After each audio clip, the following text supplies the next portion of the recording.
Welcome, one and all, to another episode of Pacific414 episode reviews. I'm your host, Mike, and tonight I'm going to give a brief review or brief overview, whatever you want to call it, of the fourth episode of season 3 of Star Trek Discovery, Forget Me Not. And I might go all over the place. I might even leave out details just saved from spoilers. I might even give up some spoilers in this review. But I only watched this episode once, which was a short while ago, before going live with this review. And what did I think of the episode? Just another episode of Star Trek Discovery. Just another episode of a show I'm just having a hard time, watching and actually enjoying. And even though there were some parts of this episode I liked, if it's very brief, but there were some parts of this episode I liked. But I'll get to that. So this episode picks up with the crew of Discovery talking to Adira, who we met in the last episode, People of Earth, and talking about the symbiont that's inside her and how she needs to recall the memories of the Admiral that she talked about in People of Earth, and she's unable to recover these memories on her own because there's not a symbiotic link between her and the symbiote, as far as grabbing those memories and being able to recall, memories from previous hosts like we've seen with Jadzia and Ezri on DS9. So there's a discussion between Adira and Saru and Commander Burnham, Mikey Spock, whatever you want to call her. Whatever you want to call it, any members of this dysfunctional crew. And there's a discussion as to whether or not they're going to be going to Trill. And long story short, they do end up going to Trill to try to recover the memories. And it's the usual, let's shed a tear because it's Star Trek Discovery.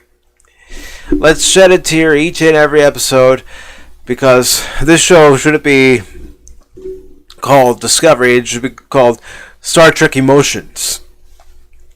Because every episode somebody's crying. Somebody's crying each and every episode, and I didn't realize that Star Trek was such a soap opera. I knew it was a space opera, but not so much a soap opera. So, anyways, they finally get to Trill. They talk to one of the Symbiosis Committee heads, and, they're shocked to see a Federation starship in orbit because, the Federation hardly exists anymore. And they eventually get permission to come down to the planet, and they go down via shuttlecraft. Of course, Adira tells Michael Burnham, Mikey Spock, Commander Burnham, that, she doesn't want any pep talk, lift up your spirits type of talk before they land on Trill. So, it's typical Discovery, back and forth. Let's fill our emotions. Let's show how emotional this crew is, because after all, we're trained military officers. Even if the Federation and Starfleet are peacekeepers, it's still a military organization, I should say, not organizations, but you still want to, maintain, the status quo of performing your duty, and try not to let your emotions get in the way and let them compromise your ability to do your duty. But, we've all seen since season 1 that that's not the case with Star Trek Discovery. So they get down to Trill in their shuttlecraft, they land, they come out, they're greeted by symbiont authorities, Trill authorities who are well versed on the link between symbiont and host, and long story short, the committee does not agree to let Adira and Mikey Spock go to the caves, even though the Trill population has been limited since the burn, the big dilithium boom, and the amount of hosts that are available for the symbionts. Well, it isn't like it was the last time we saw Trill on Deep Space Nine when Ezri Dex went back shortly after being joined, and having her own difficulties as any host and symbiont seem to have. And also, another thing that I skipped over was the fact that while on Discovery, Dr. Culver had said that there's no history of a human and a symbiont coexisting together. And, geez, I seem to remember an episode of Next Generation where we first see the Trill without the spots. And for a brief period of time, Commander Riker was a host. A human host who was symbiont. And, yeah, I know it was explained that Riker wouldn't be able to be the host for very long until they found a new host, which they eventually did. Find that new host, and the symbiont was transferred from Riker to the new host. Of course, Riker lived. And Curzon Dax's case, Curzon died, with the symbiote being transferred to Jadzia. But anyways, in this case, it's another canonical, however you want to say it, it's a error in canon saying that no host and symbiont have ever been joined. When even for a brief time, however brief it was, Riker and a symbiont were joined. So yeah, talk about not knowing Star Trek. I mean, I don't know everything there is about Star Trek. I know enough, but I've seen enough episodes of Next Generation, Deep Space Nine, Voyager, Enterprise, even Discovery, even the original series, to know enough Star Trek. I've got books behind the screen, the encyclopedia, the first edition, the second edition. I've got the Next Generation Companion. I've got so many other books written by people who wrote Star Trek, like Michael and Denise Okuda, technical manuals from Next Generation to Deep Space Nine. I've read the original series technical manual, and I know a hell of a lot more Star Trek than any current writer of Discovery ever does. But what do we expect from Kurtzman Trek? It's just nothing but a damn soap opera. So anyways, getting back to Forget Me Not, Adira and Mikey Spock are confronted as they're making their way to the caves without permission. Mikey Spock pulls out a phaser. I swear the thing has a damn longer charge rate than a proton pack for the Ghostbusters, but hey, that's just me. I mean, I've never heard a phaser charge for so long in my life in Star Trek. Never heard it on the original series. You never heard it on Next Generation, DS9, Voyager, even Enterprise. You didn't hear it charge up and hear that charging sound over and over again. It's like, okay, we get it. It's on. I mean, there should be that one initial burst where you hear it turn on.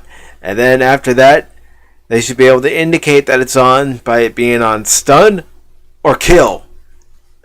But Mikey Spock's ready to shoot, bang, bang. And doesn't really get her chance. Conveniently, somebody comes along to help them out and ends up taking them to the cave.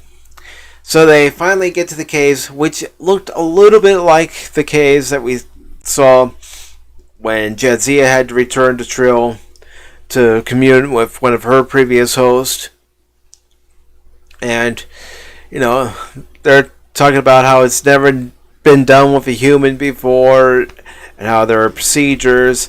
But Adira wants to do it and eventually does it, and then she turns superhero or Storm-like with white eyes instead of just having her, go into the pool and then go down into the water and join with the other symbionts that are swimming around in the pool. So, she's floating there, and then all of a sudden goes underneath. Her vital signs are going crazy. Mikey Spock says that we gotta help her. She's gonna die, and at first this dude, and I'm sorry I don't know their names. I don't really care to know any of their names. That's how I feel about this series at this point. But anyways, Mikey Spock says we've got to go and help her, and they come away for Mikey Spock to join because after all, she's Mikey Spock. She's the one to save the day. This show should be called Star Trek Burnham because it's all about her. It's not about any of the rest of the crew because the rest of the crew, Saru's trying to find out how to boost their morale since they're all down in the dumps, being, 1,000 years in the future, and, missing their families. Well, you should have thought about it before you even left to the future. And another thing, you're at Earth the previous episode, and you should have been able to go down to Earth and at least look up your family lineage and see what happened to members of your family. And if you have any descendants there in the future, they were able to do it in a first season episode of Next Generation, where they awoke some 20th century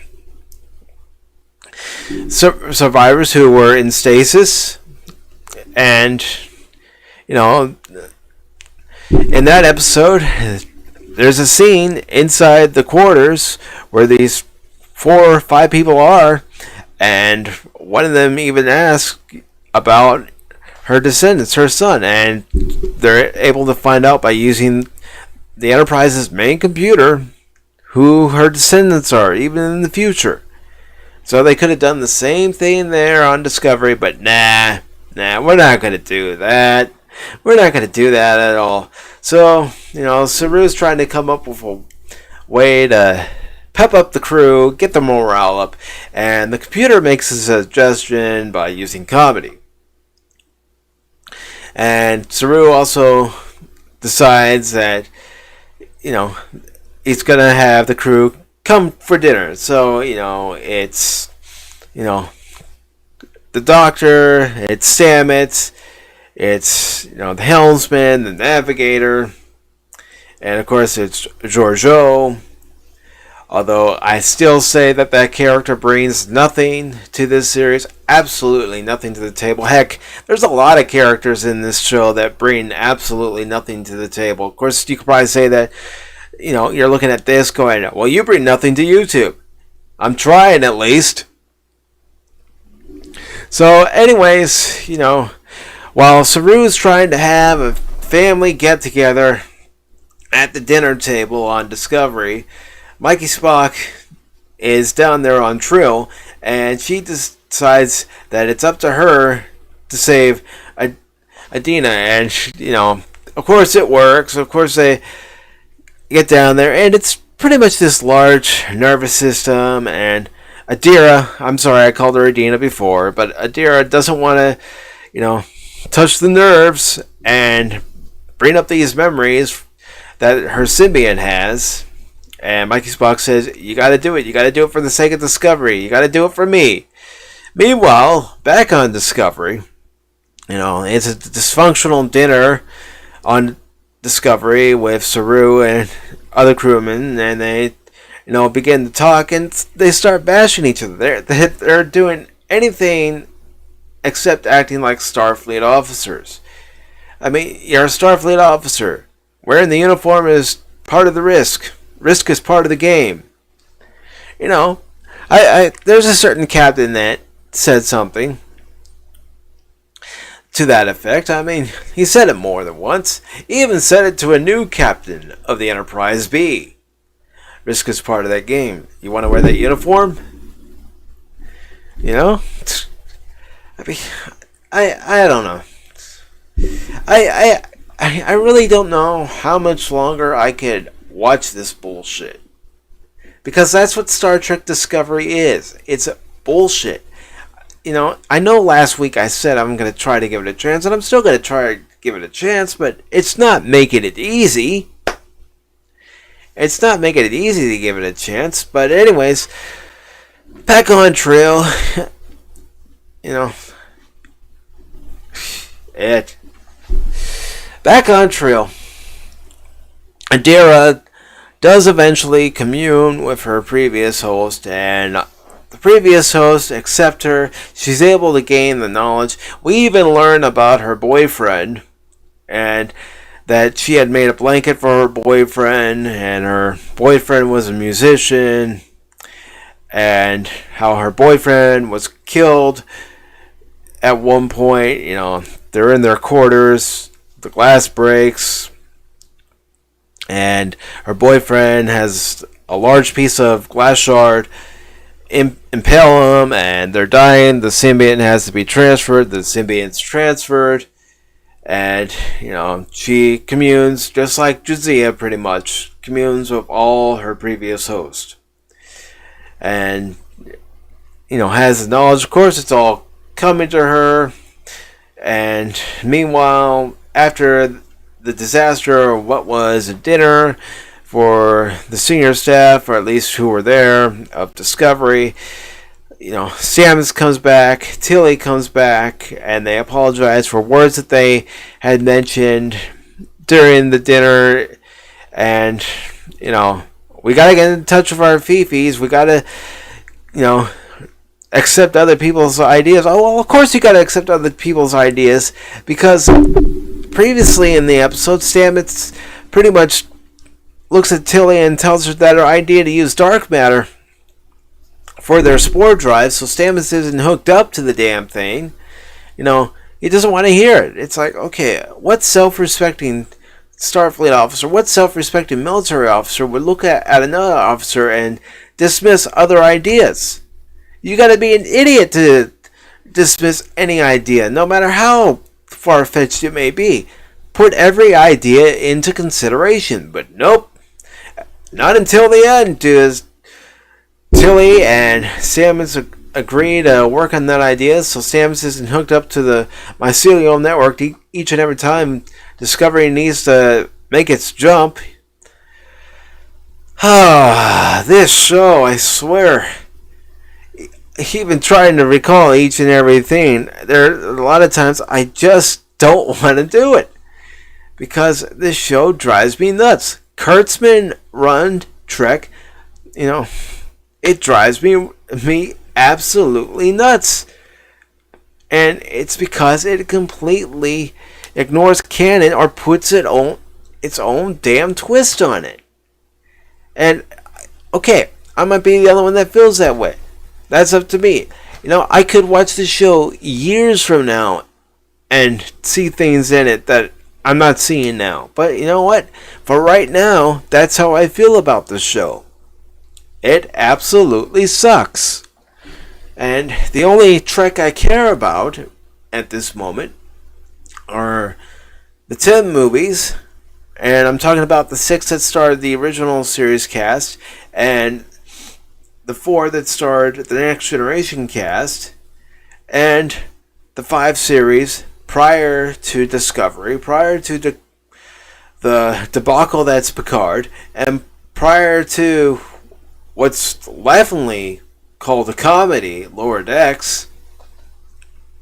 That's the only Trek I really care about. And I know some of you probably saw my review of episode 1 of season 2 for The Mandalorian, and so how happy I was after, watching that episode and during that review, because I was happy, because that show, it's a good show. I know, according to some sources, that the ratings for its premiere episode were down in the toilet, but I'm not going to stop watching it. I enjoyed it. And I'd like to get to that point with Discovery, where I'm watching it and I enjoy the damn thing. But right now, I'm not enjoying the damn thing. Right now, it seems more like a chore to watch the show, but I'm telling myself, you've committed to reviewing this season. Review the season. If you don't like it, do what you do during your box score. Whenever I do the box score, I give my honest opinion on that day's or that evening's Chicago Cubs game. And that's what I intend to do for this show, is to give my honest opinion. After watching an episode of Discovery, The Mandalorian, or any other TV show I decide that I'm going to review. It's just like when I did my Bill and Ted Face and Music movie review. I'm going to give my honest opinion. And for anyone that watched the box score, you saw episodes of the box score where, I was very pleased with the Cubs' results. And then there were plenty of episodes where I've been displeased with their results. You don't believe me? Watch episodes 151 and 152 of the box score. Those are two episodes where I was very displeased with the results.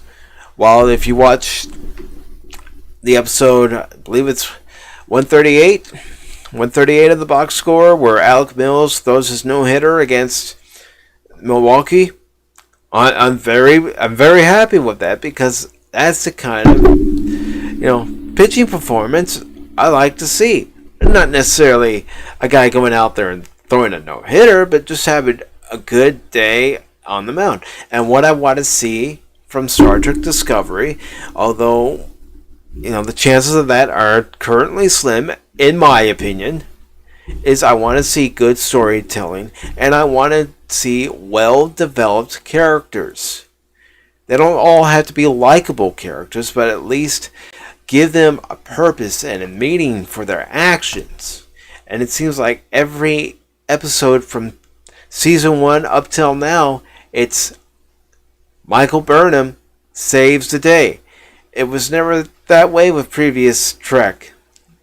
With previous Trek, especially if you look at Next Generation, Deep Space Nine, Voyager, and Enterprise, the other members of the cast, the other characters, like Riker, even Troy, Worf, Crusher. Would have been nice to see Tasha Yar, but Data, Geordi, even Wesley Crusher on Next Gen, DS9, Jadzia, Ezri, Worf, Odo, Quark, even other characters who weren't main characters, but they were supporting characters. Nog, Kira, I could go on. Bashir, and Voyager, Janeway, 7 of 9, the Doctor. Even Harry Kim had a couple episodes, even though he should have been promoted to at least Lieutenant Junior grade, if not Lieutenant by the end of the series. Tom Paris, he was promoted to Lieutenant, demoted to Ensign, promoted to Lieutenant because of some of the actions he took during the series. Enterprise, Trip, Hoshi, T'Pol, Dr. Phlox, Malcolm, the list goes on. But every supporting character, every main character had their time in the limelight for an episode or two. It wasn't just solely about Picard, Sisko, Kirk, Janeway, Archer, like it is with Discovery being all about Commander Michael Spocky Burnham. I just would like to see good Star Trek, thoughtful Star Trek, hopeful Star Trek with everything that's going on currently. Every day you can turn on the news and there's chaos going on. And, that's what we need. We need hopeful television, hopeful movies, not this dark and dreary crap that we've been getting for quite some time now. And I, for one, am tired of it. and would like to see a hopeful, optimistic future, because I believe that we can still achieve a hopeful, optimistic future. It may not look that way right now. It may take 1,000, 2,000, 3,000 years if we're still around, but it'll eventually come. And it seems like with every Kurtzman series that he writes, dark and bleak, dark and bleak, dark and bleak. And it's especially true with Picard and Discovery. And even his movies never made any sense. The Island was okay. The Transformers live action movie, only the first one was good. After that, they all went to shit. I don't know. I mean, I know I could just up and say I'm not doing these reviews anymore, but like I've already said, I've already committed myself to doing these reviews, so I'm going to do them. I'm going to do them to the best of my ability. I may not recall everything from every episode, but I'll try to give you the main points of each episode. Maybe I didn't do it during this review, but you know what? If you haven't watched Discovery and you want to watch it, go ahead. Maybe you'll come away with it with a different outlook than I am. And maybe after watching it, you'll understand some of my frustrations with the series. I did have frustrations with Enterprise. I had frustrations with Voyager. The only real frustration I had with Deep Space Nine, didn't mind that it was on a station. What I had, and I've said this before, and I will keep on saying it, was the fact that in order to go from DS9 to another world, whether it be in the Alpha Quadrant or the Gamma Quadrant via the wormhole, was its reeky, deaky runabouts. And yeah, they did eventually get the Defiant, and the Dominion War arc began. And that was a first for Star Trek, seeing a war. But they still kept the Star Trek spirit even during those episodes. They still did explore, and they still kept a positive message, because nobody, not one character during DS9 wanted to be in that war. Heck, Sisko didn't want to do what he did to bring the Romulans in the war, but he did it because he knew that without the help of the Romulans, the Klingons and the Federation would be gone, and the Romulans would be the only one left standing in between the Dominion Cardassian alliance. And even when the Breen were brought in and the Defiant was destroyed, they knew they had to strike Cardassia, and they had to do it quickly, and they did, to save what they were fighting for. Now, I know the message for this season of Discovery is, piecing back the Federation, bringing it all back together.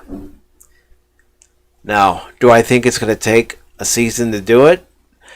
Well, with recent news that production of season 4 is going to begin, I got a feeling they're going to drag this sucker out. I got a feeling they're going to drag it out. They're going to try to make it their own Dominion War arc by saying it's going to take multiple seasons to piece back the whole of the Federation.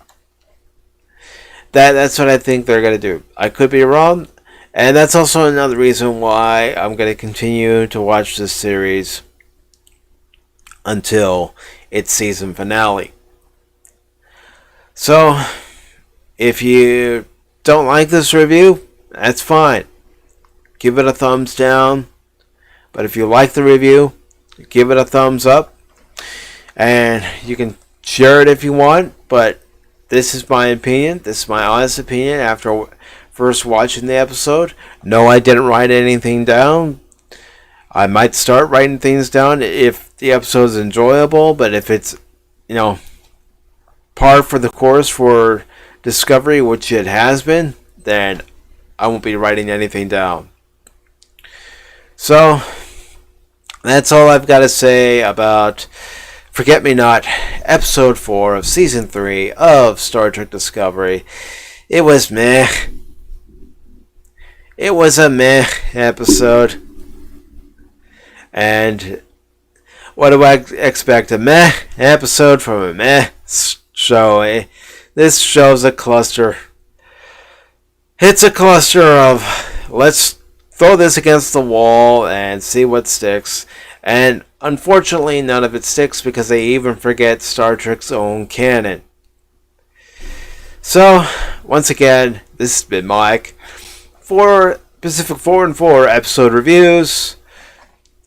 I appreciate anybody who stopped by and watched this and liked what I had to say. If you didn't like what I had to say, that's fine. But if you'd like, and this is just an option, I'm not saying you have to, because you don't. You don't have to do this at all. You know, you can do what you want. You can vote for who you want. And watch what you want. And have your own opinion. But if you'd like, you can follow me on Facebook, Instagram, and Twitter. Once again, give this video a like, a share, subscribe to the PACIFIC414 YouTube channel. And take care. Oops.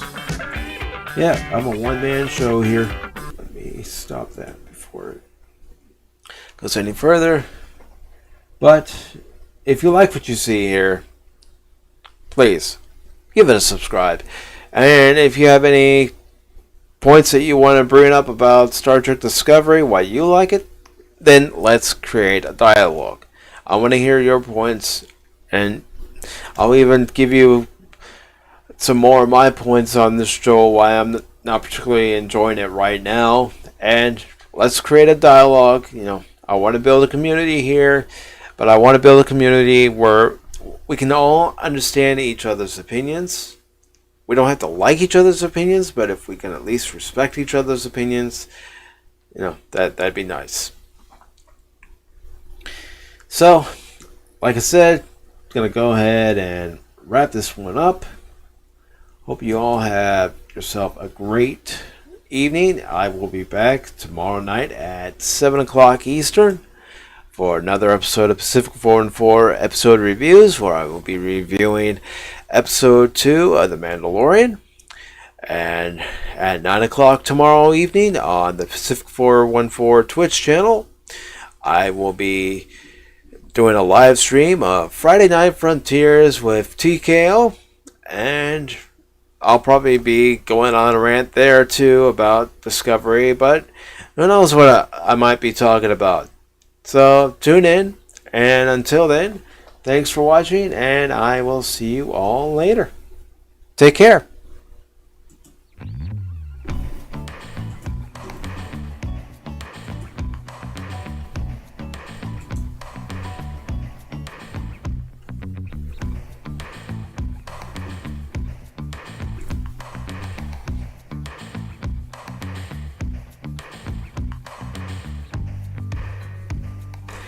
And this is also to say what I feel about the current episode of Star Trek Discovery.